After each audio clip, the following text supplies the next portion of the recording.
Seja muito bem-vindo ao terceiro episódio da segunda temporada do Qualos Podcast. Este é o primeiro programa que reúne os principais nomes da gastroenterologia, da endoscopia e outras especialidades para discutir os temas mais relevantes e inovadores da medicina do aparelho digestivo. Nós aqui valorizamos um conteúdo de qualidade, de muita confiabilidade, e nós vamos estar compartilhando experiências, desafios e soluções que impactam diretamente na vida dos nossos pacientes e dos profissionais da área da saúde. Nós vamos abordar estamos abordando temas ao longo da primeira e agora da segunda temporada, como as doenças gastrointestinais, as novidades em pesquisa, tecnologia e inovação, e as discussões sobre a evolução da medicina e o quanto essa evolução vem impactando na sociedade. Nessa segunda temporada, nós estamos abordando um tema muito relevante, que é a obesidade e o tratamento endoscópico da obesidade. Hoje, nós vamos conversar um pouco mais sobre o tratamento endoscópico das complicações pós-cirurgia bariátrica. Nós já falamos lá no primeiro episódio dessa temporada, com um viés mais cirúrgico, com um convidado cirurgião bariátrico e metabólico. Falamos posteriormente sobre o balão intragástrico. E agora nós vamos ter essa oportunidade de falar sobre o tratamento endoscópico das complicações da bariátrica, um lugar onde a endoscopia tem grande papel e grande valor. Nós vamos abordar aqui hoje alguns temas como o que o endoscopista deve dominar para iniciar o tratamento, fazer o seu início no tratamento das complicações da cirurgia bariátrica, a importância de uma abordagem multidisciplinar para tratar essas complicações, como nós devemos tratar o sangramento e as estenoses pós-cirurgia bariátrica. E também nós vamos utilizar um tempo grande aqui do nosso episódio para falar sobre como nós tratamos os defeitos de parede, os vazamentos e as fístulas da bariátrica, que são desafios enormes na nossa prática clínica e tenho certeza que um desafio enorme também para o cirurgião. Antes de começar, para você que ainda não nos conhece, eu sou o Gabriel Leão, eu sou médico endoscopista e gastroenterologista, sou preceptor do Centro de Ensino e Treinamento de Endoscopia do Hospital São Lucas da PUC, aqui em Porto Alegre, e professor assistente da Escola de Medicina também da PUC, aqui em Porto Alegre. Vou passar a palavra para os outros integrantes aqui do Qualos Podcast, o Mauro e o Ari. Mauro, te apresenta aí para quem está nos ouvindo e nos vendo. Pessoal, tudo bom? Bem contente aí pela continuação do tema.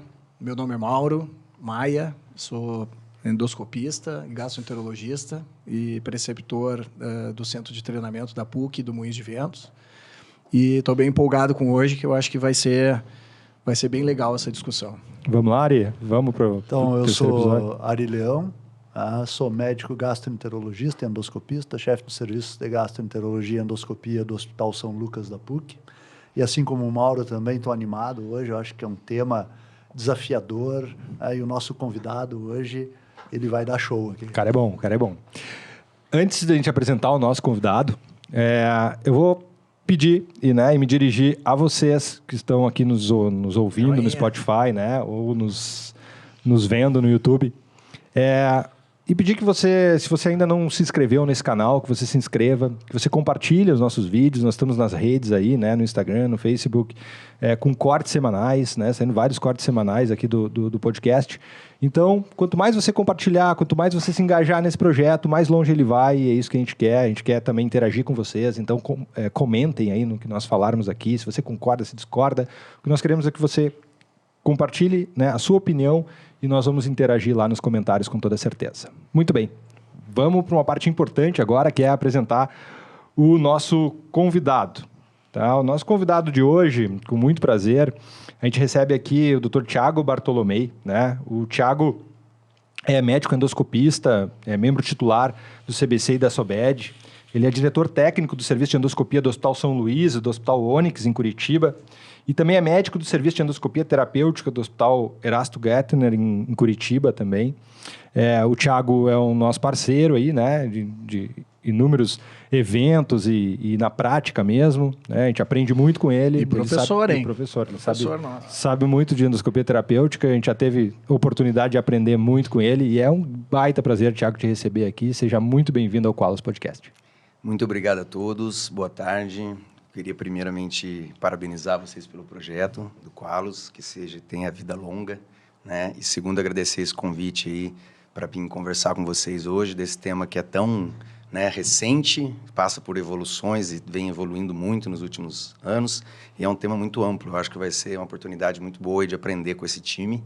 Eu tenho certeza que eu vou sair daqui hoje com uma experiência muito maior do que eu cheguei. Muito bom, muito bom. Tiago, antes da gente começar com o tema mesmo, falar de complicações de bariátrica, que é uma coisa que eu tenho certeza a gente vai sair falando aqui sem parar, me conta um pouquinho e nos conta um pouco, para quem está assistindo, o que te fez decidir pela endoscopia e seguir para essa linha de endoscopia terapêutica? Ótimo. Então, assim, eu me formei, a minha graduação eu fiz na Universidade Federal de Pelotas, na UFPEL, e as minhas residências eu fiz em Belo Horizonte. Tá? Fiz cirurgia geral e endoscopia. E durante a cirurgia geral, eu notava que eu tinha um interesse maior pelos procedimentos de gastroenterologia, né, e os procedimentos intervencionistas. E naquela época estava crescendo muito a videolaparoscopia. Então, saindo de uma cirurgia, as técnicas cirúrgicas estavam sendo menos invasivas, né, para a parte videolaparoscópica. Hoje a gente tem robô. E eu imaginava aquilo que pudesse acontecer parecido com a endoscopia, só que ao contrário, né? Com a evolução das técnicas e dos aparelhos, a gente poderia cada vez mais invadir mais o paciente e fazer procedimentos com maior, né, porte técnico. E isso aí foi me criando assim, uma curiosidade, um interesse, e aí fui me dedicando cada vez mais, né, depois da residência, para a parte de endoscopia, e cada vez menos para a cirurgia. E até que chegou um ponto que eu estava 100% focado na parte endoscópica e parei de operar, e até hoje a gente segue dessa maneira, né? A endoscopia é uma área que encanta a gente, que a gente tem uma evolução tecnológica muito grande. Eu acho que daqui para frente, como a gente estava comentando nos bastidores ali, a tendência é só crescer. Cada vez mais cirúrgica, né? Compartilhamos. Eu acho que a especialidade em endoscopia está se descolando bastante da gastroenterologia, né, que nasceu ali nesse berço e foi indo para... Compartilhamos, né, desse gosto aí. Vamos tentar, antes de começar a falar especificamente do tratamento, das complicações, vamos tentar contextualizar para as pessoas. A gente tem aqui, Tiago, muitas pessoas que estão em formação em endoscopia, outras que pensam em fazer endoscopia no futuro, mas podem ser alunos de medicina, tem endoscopistas experientes, tem uma mais variada gama de pessoas aqui nos ouvindo e nos escutando. Vamos tentar contextualizar aqui na mesa para as pessoas que tipo de complicações podem ocorrer depois de uma cirurgia bariátrica e como o endoscopista pode ajudar o cirurgião nisso? Eu acho que antes da gente já partir para a complicação, a gente, de novo, arrebanhar o contexto, né? O contexto da obesidade, obesidade como doença crônica, obesidade como doença que diminui anos de vida, como é complexa, como a gente tem que tratar multidisciplinarmente a obesidade, e como a endoscopia tem um papel nesse portfólio de tratamentos para a obesidade e como hoje ela tem um papel central no tratamento da complicação pós-procedimentos bariátricos, né? Eu acho que isso é fundamental a gente contextualizar, que hoje a endoscopia é o carro-chefe, né, numa equipe de bariátrica, onde a gente tem uma complicação. A endoscopia ela entra já precocemente, já na tentativa de solucionar essas complicações.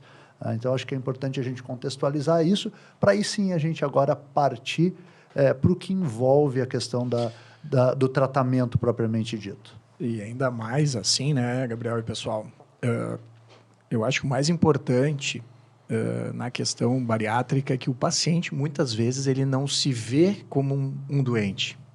Ele vê, eu estou com um problema acima do peso e tal, mas não vê as complicações possíveis. Então, a cirurgia se torna uma cirurgia quase que praticamente estética para o paciente, muitas vezes, né? Então, e isso é uma cirurgia que vai ser tranquilo, não vai acontecer nada. E a gente sabe que como é um procedimento cirúrgico, uma intervenção, tem suas complicações, seus riscos. Então, esse contexto, o paciente já tem que estar preparado antes. Então, isso é o mais importante, é o paciente entender que é doente, que tem, na maioria das vezes, ele tem uma nutrição inadequada, tem peso, mas ele não está bem nutrido, que é muito frequente. E que o paciente pode acontecer de ter complicações. Sim. E muito sérias. Desculpa, Tiago. Hoje, a gente sabe que melhorou muito a técnica da cirurgia bariátrica. Né? Diminuiu muito, né? A incidência de complicações. Muito.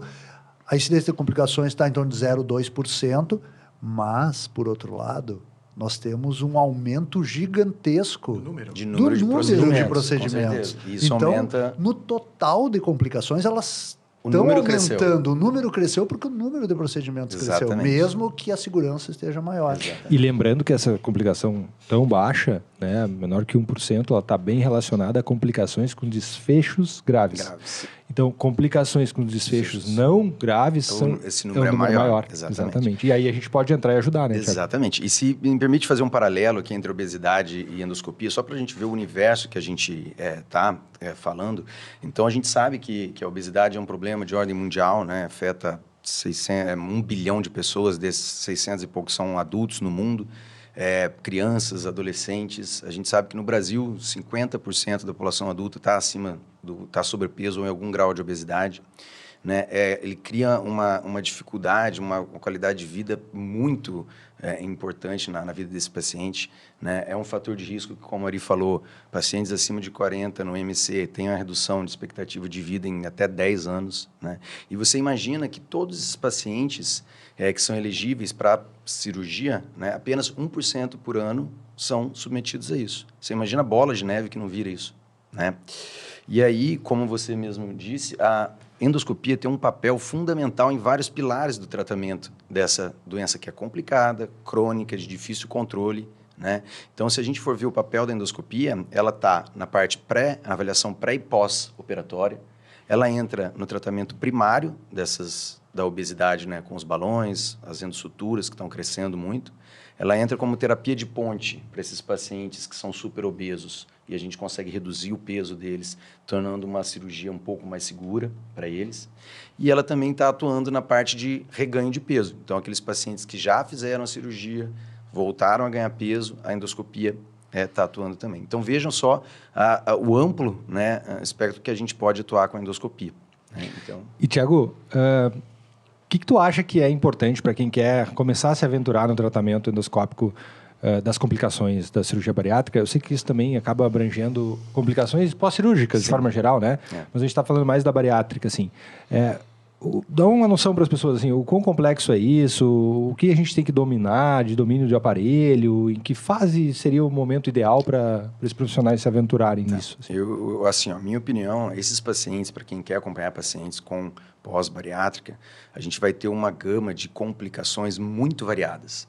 Então, a gente vai ter, esse endoscopista vai ter que saber lidar, citando apenas algumas complicações aqui, com todo tipo de hemorragia digestiva, né?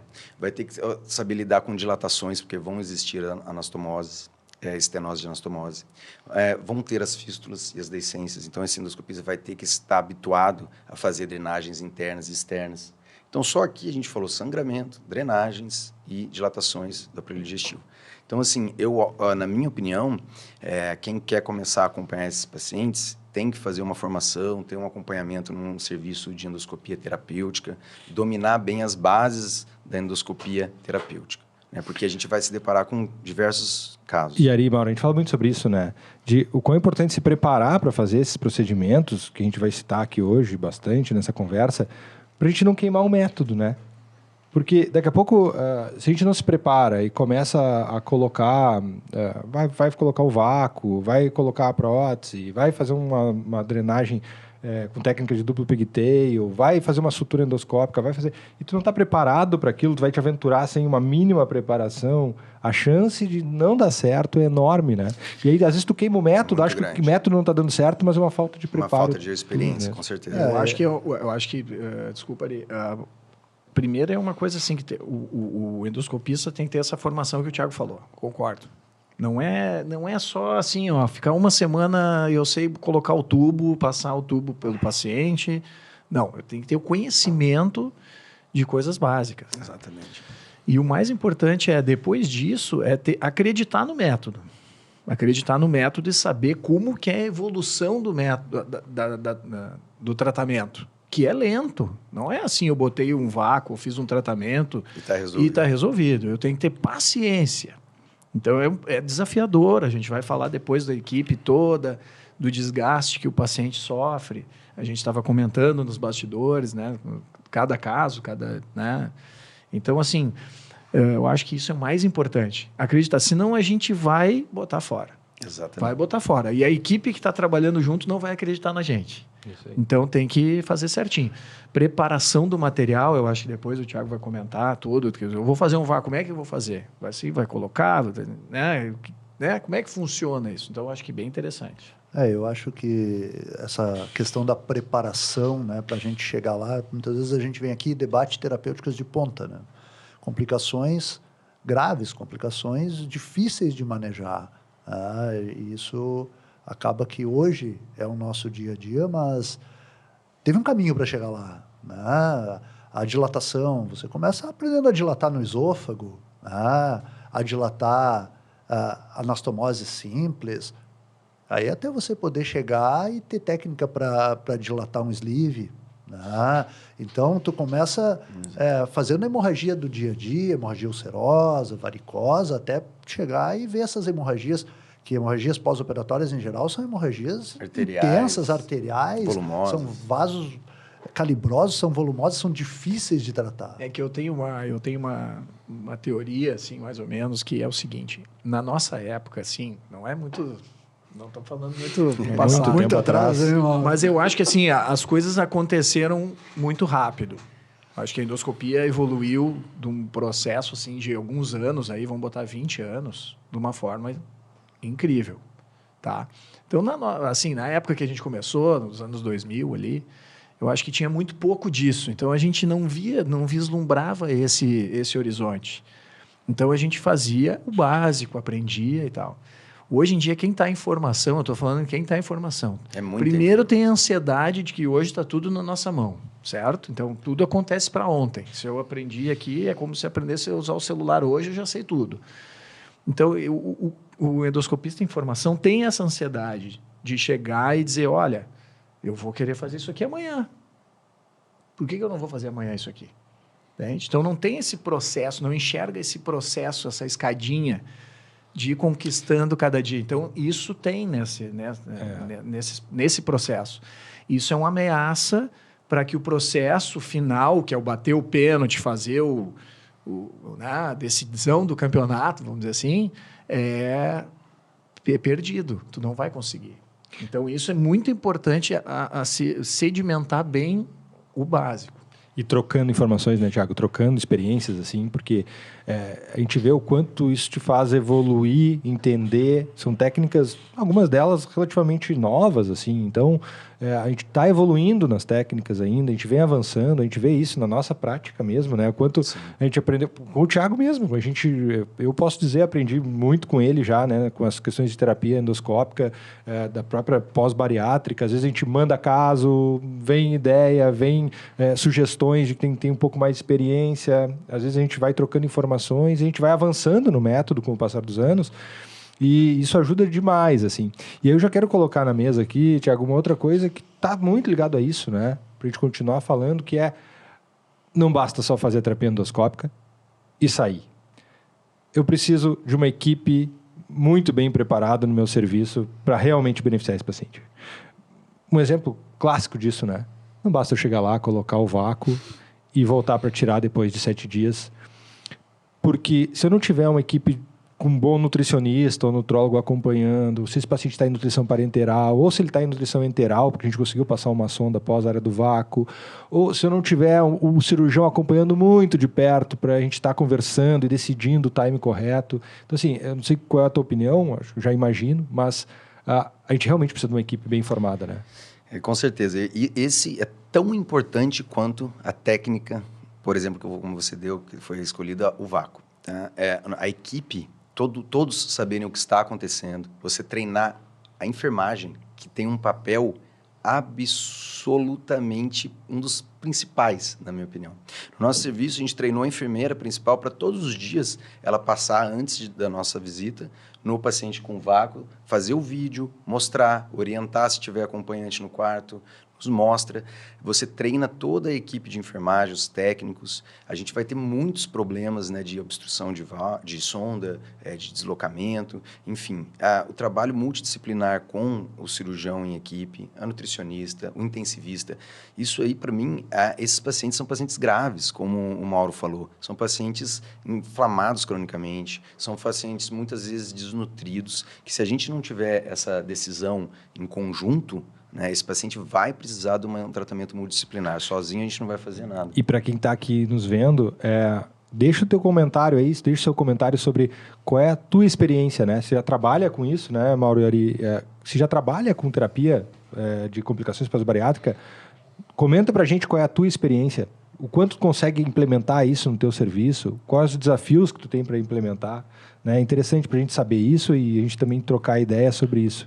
Eu vou relembrar aqui também uma questão muito importante nesse caso, tá? Porque são casos muito desgastantes. E esses pacientes que vão para tratamento bariátrico, estatisticamente, eles têm um maior índice de transtorno de ansiedade e depressão. Isso é estatístico. E como o Gabriel tinha falado antes, e o Thiago, o Mauro, esses tratamentos são tratamentos demorados. A gente não resolve uma fístula em uma semana. A gente não resolve um vácuo em uma semana.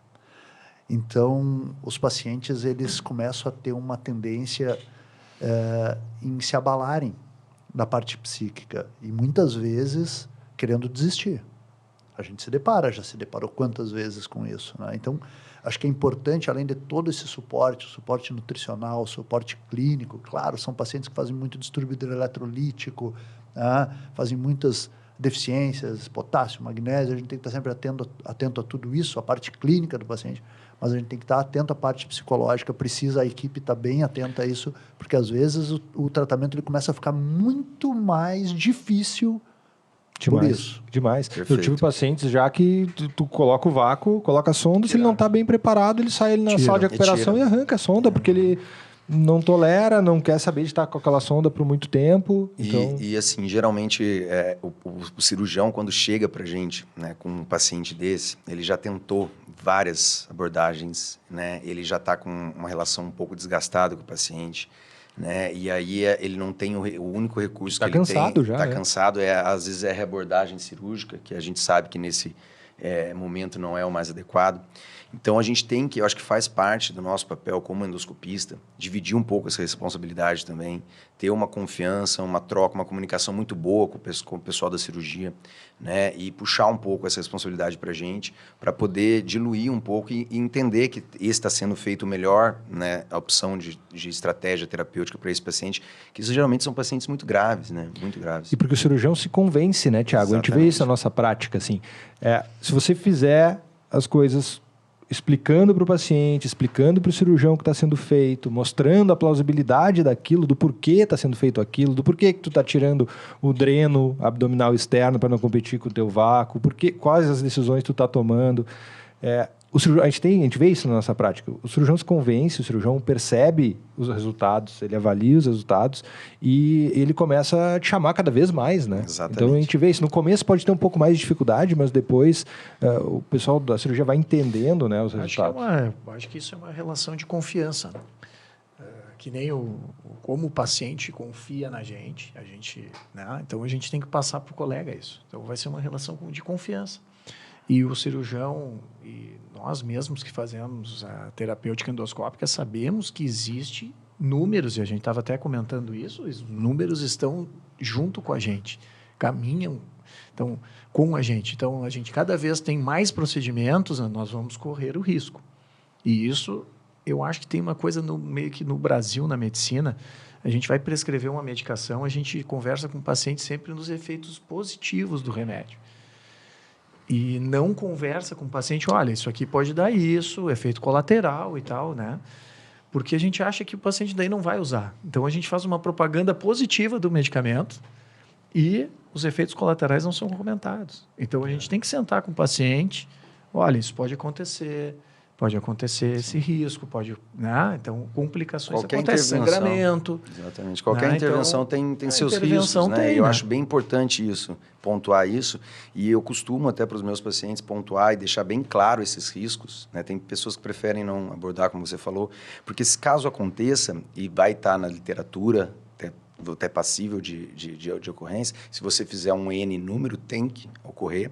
E quando ocorrer, o paciente está ciente do que está acontecendo, quais são as possibilidades de tratamento, o que a gente tem, como que a gente pode abordar isso. E eu acho que a relação, exatamente isso que você falou, uma relação de confiança. Eu costumo brincar que com os cirurgiões, a relação é mais ou menos, você tem que construir uma relação, é igual um casamento. Né? Geralmente, os cirurgiões, não é que eles não queiram utilizar as terapias endoscópicas. Eu acho que existem alguns fatores que a gente tem que levantar. Em alguns casos, esse cirurgião já está numa situação delicada. Muitas vezes o cirurgião não conhece as técnicas, não por falta de conhecimento, porém são técnicas recentes, né? E muitas vezes o serviço de endoscopia daquele cirurgião não está habituado a lidar com aquele tipo de paciente. Então, a questão da comunicação entre a endoscopia e a cirurgia, eu acho que é o fator-chave. Né?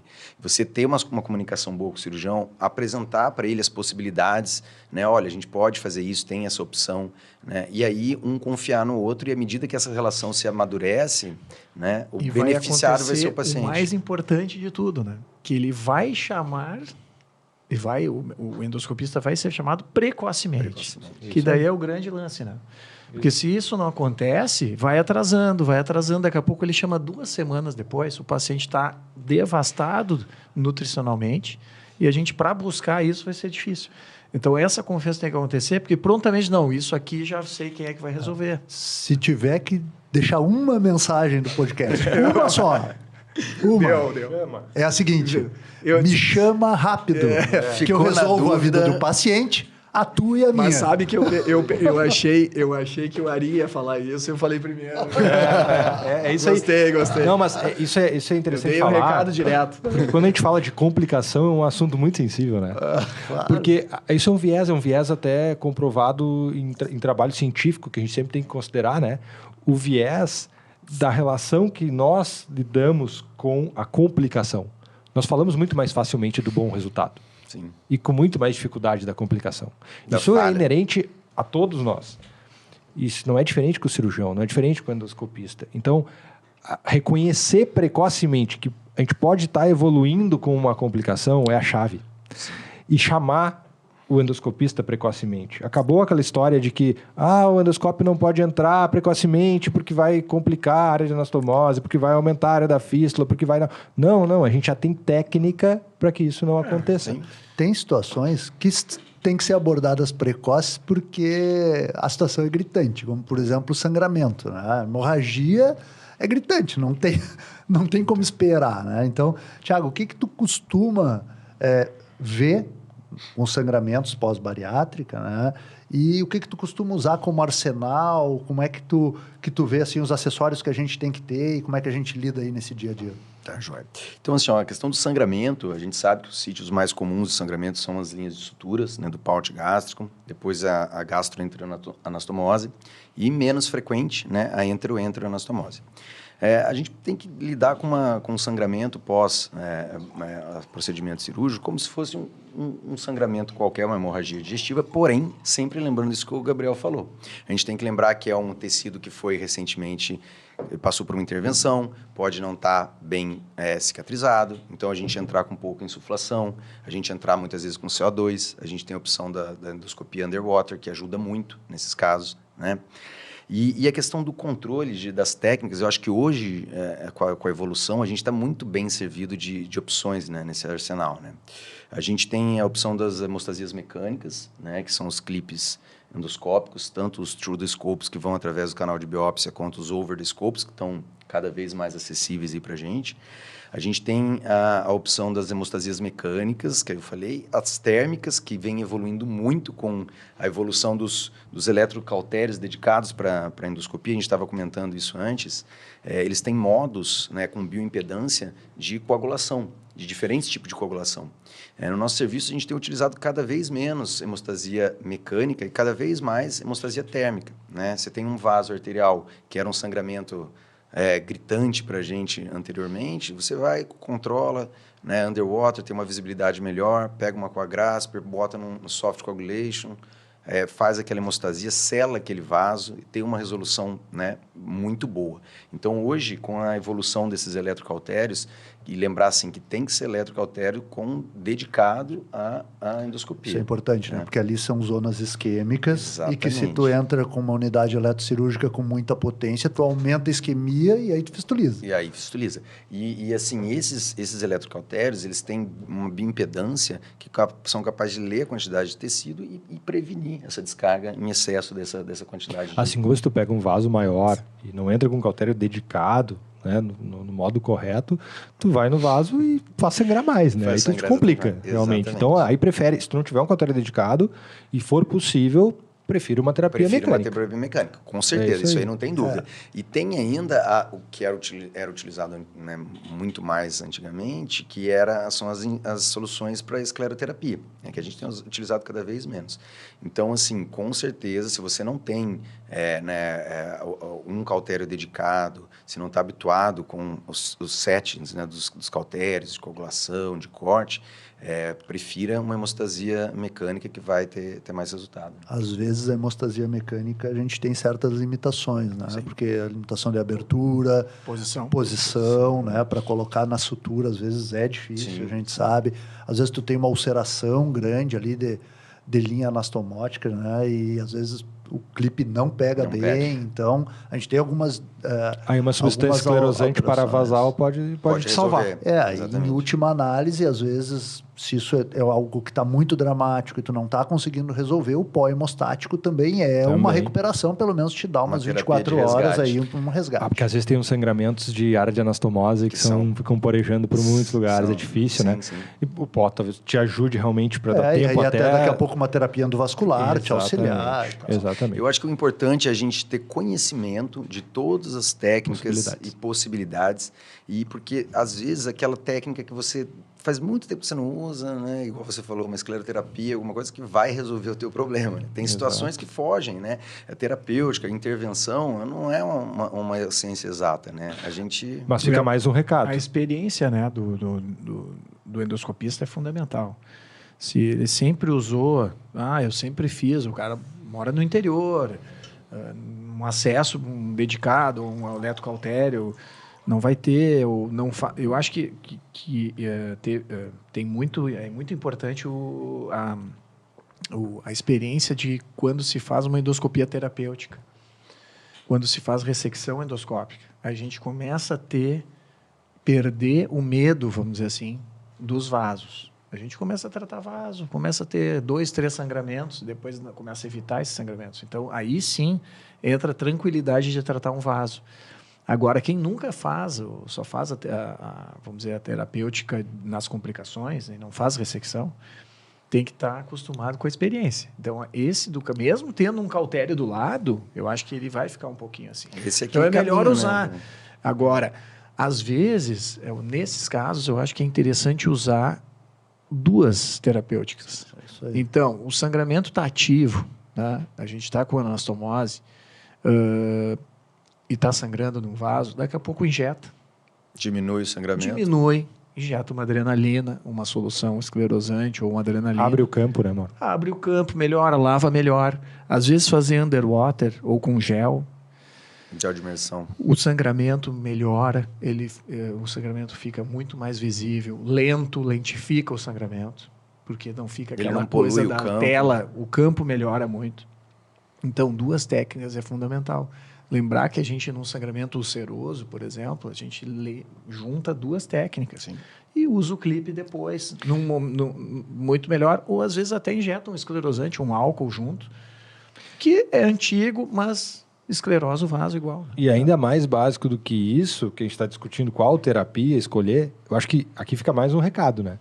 Que eu tenho certeza que isso ocorre ainda em muitos serviços. Se o cirurgião te chamou porque esse paciente está sangrando, nada de olhar para o cirurgião e dizer, não, ele operou há muito pouco tempo, não dá para entrar com endoscópio aí, não tem nada a fazer. Não, salvo raras exceções, onde exista outra contraindicação à endoscopia, não é o tempo da cirurgia que vai definir se tu pode ou não entrar com endoscópio.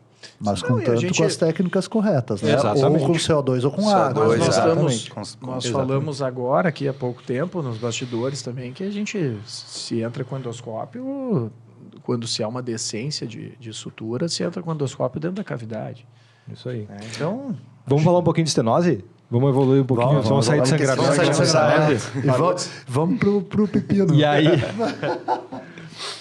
Tiago, qual é a tua experiência com estenose aí, então, pós-cirurgia bariátrica?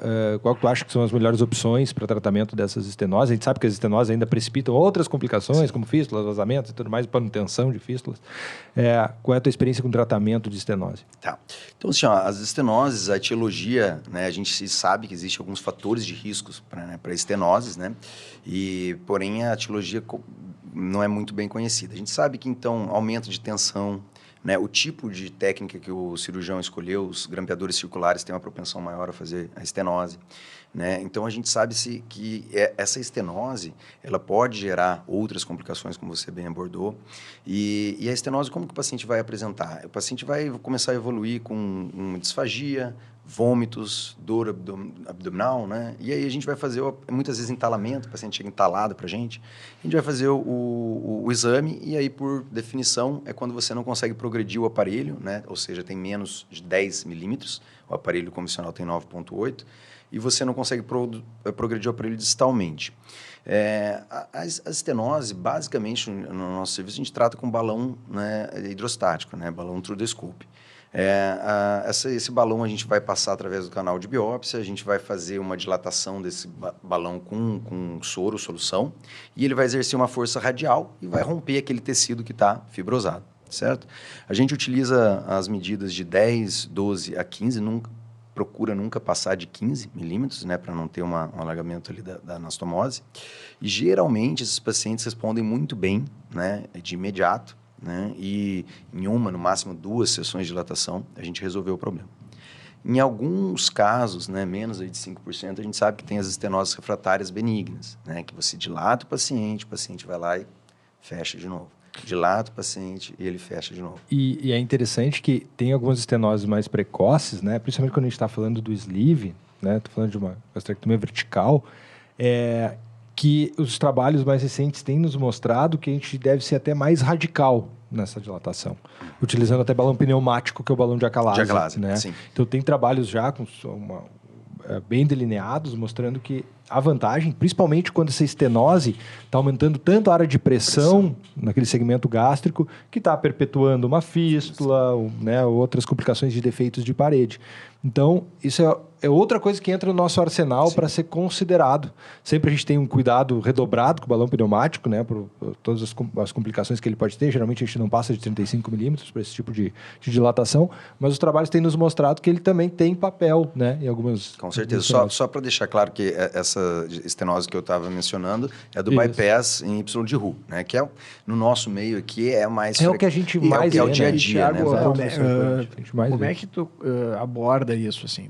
Chegou o paciente, está com a estenose, Sim. não passa o aparelho, que nem tu comentaste. E como é que é a escolha, assim? Qual o balão escolher de primeira? Vou dilatar, vou fazer... Como é que tu faz? Isso vai depender muito do perfil do paciente e do cirurgião, tá? Geralmente, os cirurgiões que eu costumo trabalhar, a gente já conhece como eles são, o tamanho, a área de anastomose, o quanto que eles costumam né, deixar a anastomose. Geralmente, se tem uma estenose que não é pontiforme, eu sempre costumo dilatar para 12, tá? O objetivo ali é passar o aparelho, tá? E tirar aquele paciente daquela situação de disfagia, de possível entalamento. Então, a gente passa o balão, dilata para 12, e aí isso aí tem um resultado geralmente bem satisfatório, tá? E daí depois a gente faz o acompanhamento, né? Esse paciente vai ficar em observação, daí a gente dá alta e com uma semana a gente faz o acompanhamento. Caso esse paciente esteja sem sintomas, comendo normalmente, vida normal, não segue nenhum controle. É um pouquinho diferente, né? Quanto mais precoce essa estenose, às vezes tu tem um pouco de edema, tem hematoma da sutura, e não é tudo fibrose ainda. Então, até a dilatação aí é mais fácil, fácil. Então, quanto mais precoce, mais fácil. Aí depois, quando vai passando, aí tu já tem fibrose. Uma estenose tardia, tu já tem fibrose.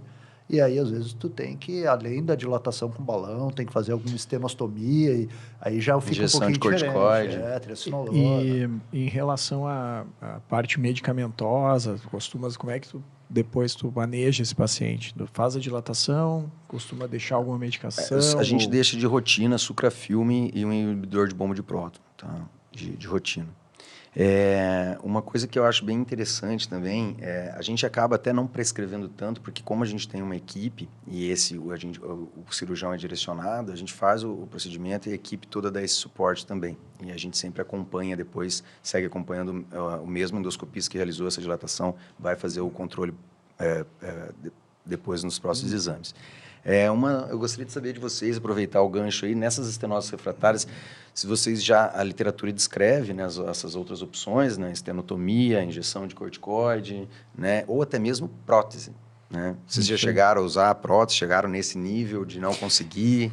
E a prótese, ela ainda parece ter papel também, essa última revisão, né, da Associação Americana de Gastroenterologia, mostra o papel da prótese não revestida nas obstruções relacionadas a edema de anastomose. Então, ela parece ter papel aí também, né? Ainda nem formou uma área de estenose, talvez nem se forme.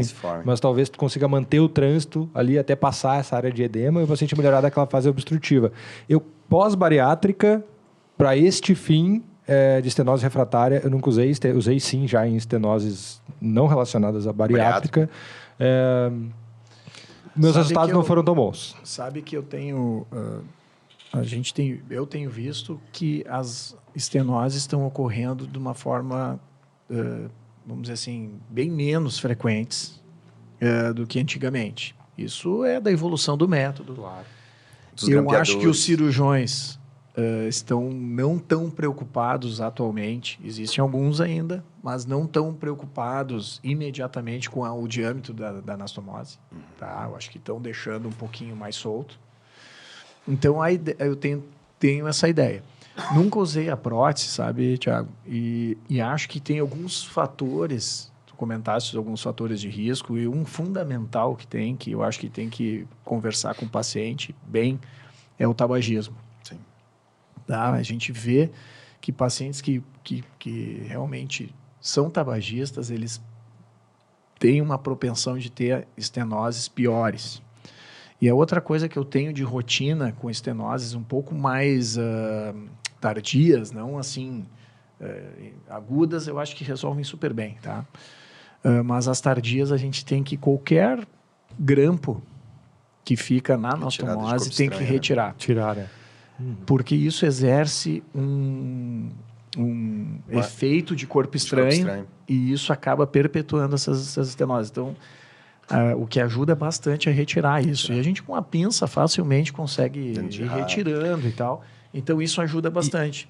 Agora, tem diminuído, né? A gente não sei qual é a opinião de vocês quanto a isso. E, às vezes, na prática, né, Mauro, o próprio grampo ali, quando tu insufla o balão, ele fura o balão. Ele fura o balão. Então, às vezes, se ele está muito exposto, tira antes. Não vai direto para dilatar, porque a probabilidade é que tu vai furar o teu acessório. Então, tira, puxa mesmo, porque ele vai sair, né? Puxa com a pinça normal de biópsia, vai dando um jeitinho. É que às vezes a gente vê bem, exterioriza os grampos depois que dilata. Porque daí abre o caminho e eles estão ali. Não, inclusive teve casos... Porque fica na muscular e tal. A gente sabe por que fica, né?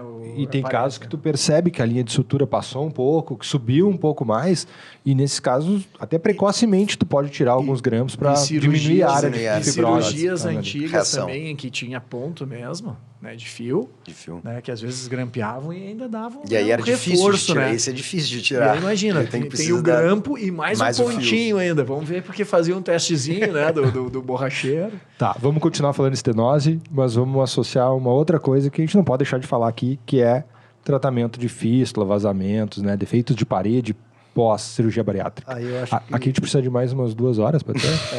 Mas aí eu já... Pode entrar eu vou nos organizar para esse assunto, tá? Boa.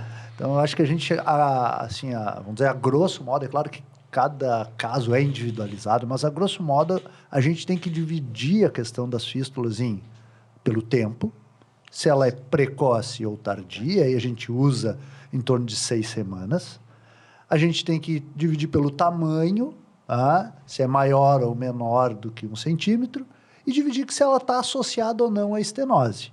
Então, basicamente, a gente divide nesses segmentos, porque é aí que a gente vai ver as opções de tratamento. Aí tu resumiu a tomada de conduta no defeito de parede. Como é bom ter um professor, né? Não, exatamente. Tu resumiu o que vai nos ajudar na tomada de decisão. Professor, cara. Exatamente. Essas são informações que vão nos nortear a tentar escolher a melhor estratégia terapêutica. E mesmo assim, a gente vai ficar com algumas opções ainda. Olha o nível de dificuldade. Vamos falar dessas opções rapidamente para o pessoal nos entender, quem não está muito habituado com essas opções. Vamos lá. Vamos começar com prótese. Pode ser prótese, né? Então, quem quiser falar um pouquinho sobre prótese. Assim, a prótese, então, é uma opção que nós temos para tratar, né, esses defeitos de parede. Talvez a gente não consiga, a gente estava conversando já hoje sobre isso, né? A gente tem um problema na prótese, que a gente não trata a cavidade em si. Então, quando a gente está falando de um defeito de parede naquela região, invariavelmente a gente vai estar falando de uma abertura para a cavidade. Vamos perguntar para o nosso convidado. Usa prótese em todo mundo, Thiago, então? Ela pode ser usada em todo mundo? Pode ser usada. Eu tenho um viés que eu sou muito adepto do vácuo, né? E eu não tenho muito o hábito de usar prótese, mas eu acho que a prótese sim tem seu lugar, tá? Principalmente quando você mencionou, que eu acho que é um outro ponto importante também, Eri, que quando essa fístula está associada a uma cavidade contaminada ou não, tá? Que a gente vai determinar se a gente vai utilizar a prótese ou não. Na minha opinião, quando você tem uma cavidade adjacente a essa fístula, que está contaminada, que tem secreção, material purulento, meio de cultura para bactéria, a prótese fica um pouco inviável porque ela vai apenas desviar o trânsito, né, daquela fístula. Ela não vai tratar aquele tecido que está infectado, que está com uma hipoperfusão, né, que está com sofrimento. Então, eu acho que nesses casos, o vácuo é muito melhor indicado, dependendo da situação. Eu acho que a prótese é muito bem indicada, principalmente nessas fístulas pós-sleeve, que a gente tem um aumento da pressão, né, pela alteração da anatomia da câmara gástrica, e a gente às vezes tem o twist, a torção, que leva esse aumento dessa pressão, e daí vai romper no ponto mais fraco, que a gente sabe que é o ângulo de His, né, por diversos fatores. É um local muito mais fino, a parede gástrica, é um local que é tem uma hipoperfusão por causa da ligadura das gástricas curtas, né? E aí acaba rompendo ali. Quando você não tem uma cavidade, uma coleção grosseira infectada associada a isso, eu acho que aquela prótese da Anaro, que ela é longa, ela vai super bem, porque você vai desviar o trânsito, vai aliviar, vai tratar a fístula e descomprimir, vai diminuir a pressão naquele estômago. E lembrando, quem está nos ouvindo, a gente está falando aqui de próteses totalmente revestidas. Isso é importante. Exatamente. Ou, em casos muito selecionados, próteses parcialmente revestidas durante um intervalo curto de tempo, sabendo que você pode ter dificuldades na retirada dessa prótese. Próteses específicas, né? Próteses específicas. Eu acho que o Thiago comentou bem. Exatamente. Então, assim, isso é um curto intervalo de tempo, né? Geralmente a gente deixa 4 a 6 semanas. E aí eu vejo a desvantagem da prótese. A prótese tem uma baixa tolerabilidade pelo paciente. A gente tem uma alta taxa de migração da prótese, por mais que hoje tenham artifícios, né, de endossutura para a parte para fixar proximal, por clipes, se você tiver uma migração dessa prótese para você recuperar junto a uma fístula, é um evento adverso bem crítico. Então, assim, eu sou meio receoso ao uso da prótese, a não ser que seja nesses sentidos. E, assim, pode ser por falta de experiência mesmo, né? Porque quando você não se adapta muito... né? Eu acho que a dificuldade da migração é muito importante. Na minha experiência, eu nunca consegui fazer clipe e segurar a prótese. É uma tristeza, assim, tá descrito, né? Mas os meus clipes nunca seguraram nenhuma prótese. O clipe, a técnica de sutura mas também tá descrita. Mas a sutura também aí a gente tem que colocar numa realidade no Brasil, custo, né? Sim, muito alto. Então, assim, isso a gente nem colocou, né? O custo é muito alto. É inviável você... A prótese já é a realidade, né? A prótese já é difícil. Se colocar a terapia vácuo e prótese, né? Elas vão ir assim... né, parecidas, porque o vácuo vai mais, mas a prótese daqui a pouco tem casos que a gente tem que botar 2 vezes. Porque a prótese, assim, não pode passar de 4 semanas. Exato. Porque eu já vi lesões bem feias. A prótese faz uma isquemia. Piores que o que tu tentou tratar, né? Exato. Entende? Então, assim, Concordo. 4 semanas, né? Então, assim, e olhe lá, às vezes tem que ser menos. O paciente vai ter às vezes intercorrência. 2 semanas. Esse paciente Sangramentos. fica com uma nutrição bem complicada, ele não come normal. Sim. Né? Então, isso tudo tem que ser pensado. Né? E também a gente tem que considerar as outras possibilidades, né? Que seria o fechamento mecânico desse vazamento, o fístula, através de sutura, clipes, né? Que nós temos de opção. A gente sabe que essas terapias elas têm uma limitação maior quanto a resultados, porque a gente não está tratando a fisiopatologia em si, que é a área de pressão que está exercida ali. isso é Então, fundamental. ela existe, essa técnica, e ela está descrita. Para alguns casos selecionados, de fístulas menores, ela pode ser tentada, mas a gente cada vez tem utilizado menos. E aí vamos entrar na técnica que tem o nosso viés, né? De que a gente é apaixonado pelo vácuo. Então, mas já saibam do nosso viés. A gente está aqui falando do nosso viés. Que são as técnicas de drenagem interna, né? Para a gente não falar só do vácuo também, porque a técnica de drenagem interna compreende a terapia endoscópica a vácuo, compreende, por exemplo, a terapia com duplo pigtail. Para te colocar o duplo pigtail, tem pessoas que são fãs do duplo pigtail, né? Coloca o duplo pigtail em muitas áreas e tem bons resultados para só trocar a área de pressão, né?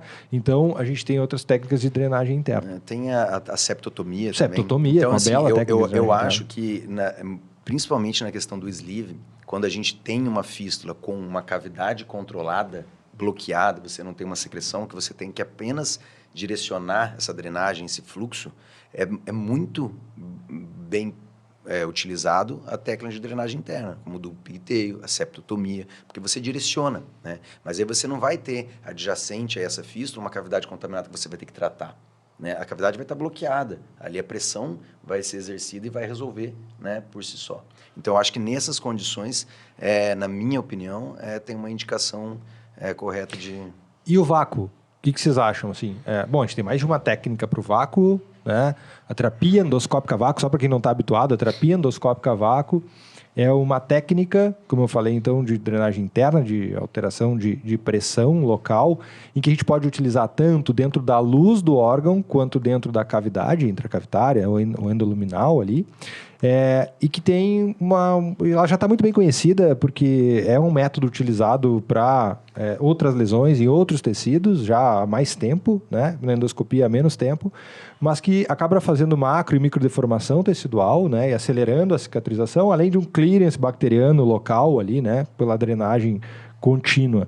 A gente sabe que nós sabemos que nós temos uma técnica que é a técnica com a endosponja, né? Ou seja, com a esponja, na verdade.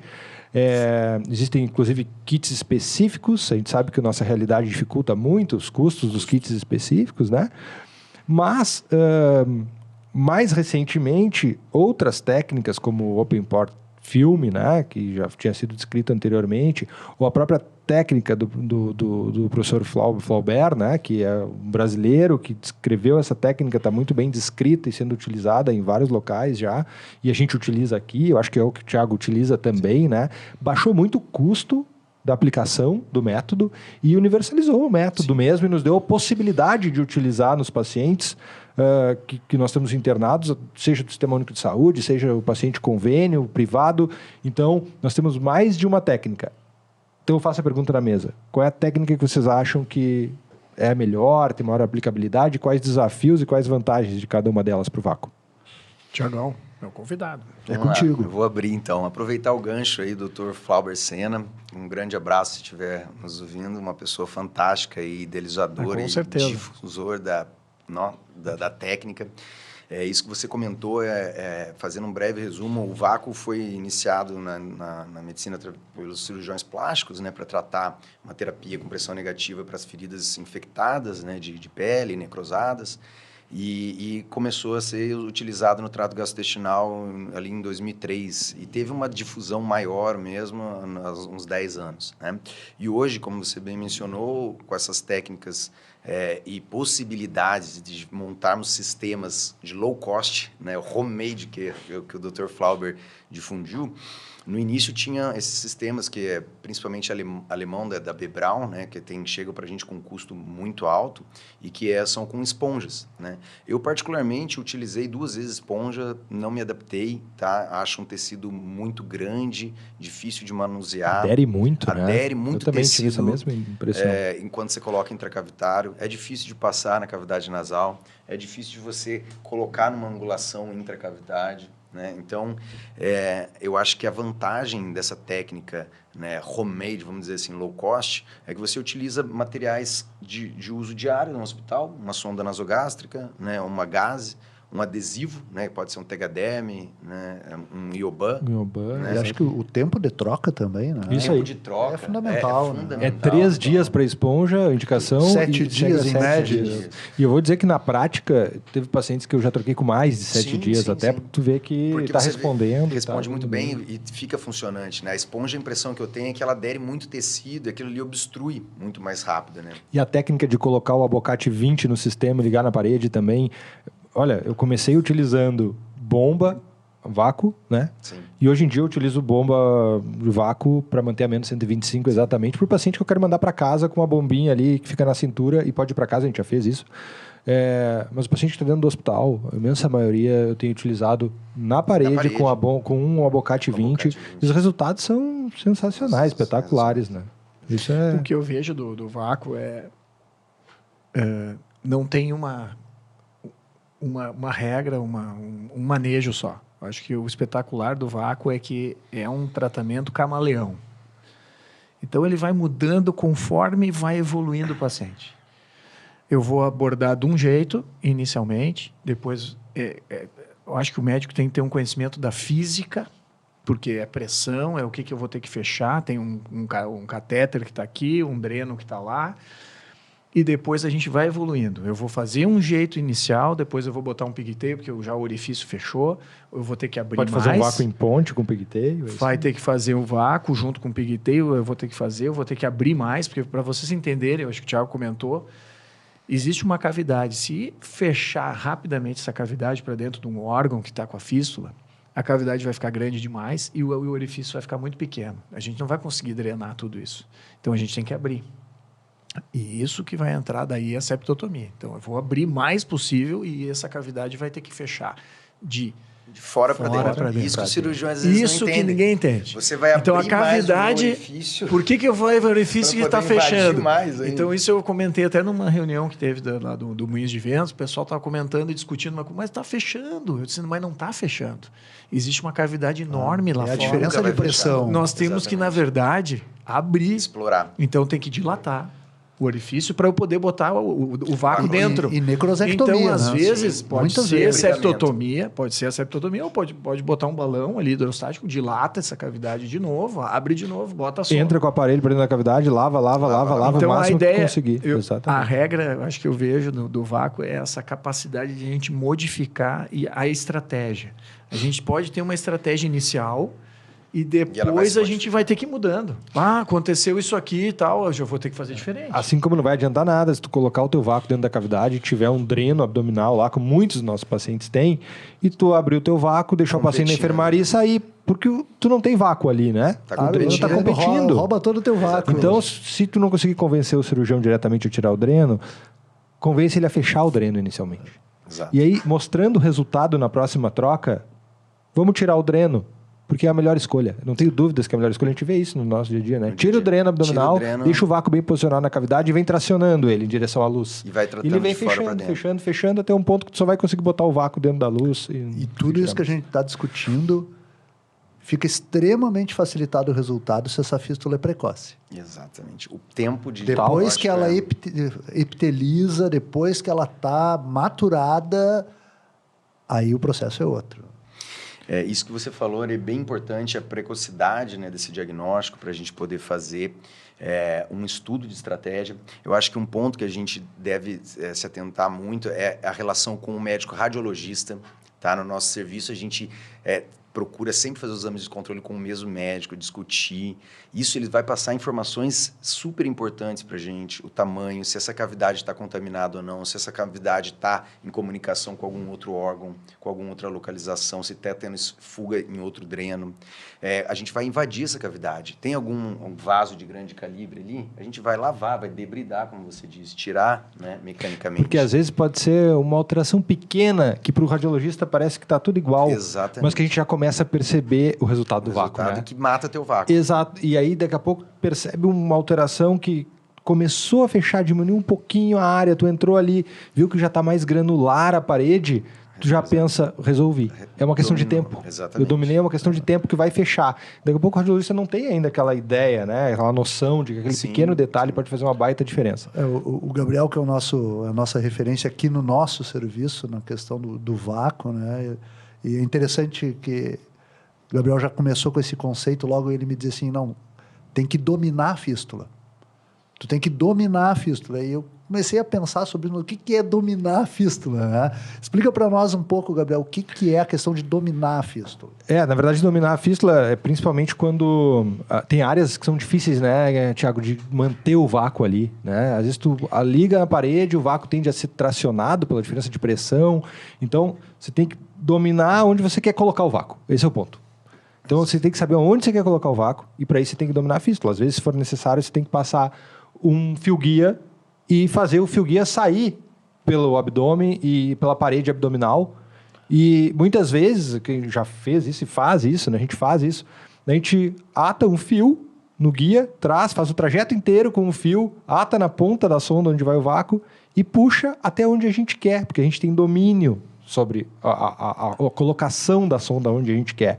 Então, assim, tem muitas localizações, principalmente quando a gente vai evoluindo para delgado ali, intestino delgado, se tu não dominar a fístula e colocar o vácuo onde tu quiser, tu vai ficar passando vácuo a cada 7 dias e nunca vai resolver. Tem o domínio da localização e o domínio do resultado. Perfeito. Então tem esses dois. Eu acho que uma coisa que é bem interessante falar nisso é a posição do paciente. A gente joga, quando a gente está fazendo a limpeza dessa cavidade contaminada, a gente joga o soro fisiológico, o que você estiver utilizando para limpar aquela cavidade, e você vê aonde ele coleciona.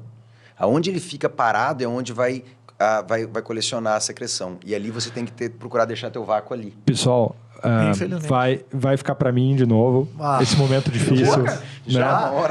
Já. Feito?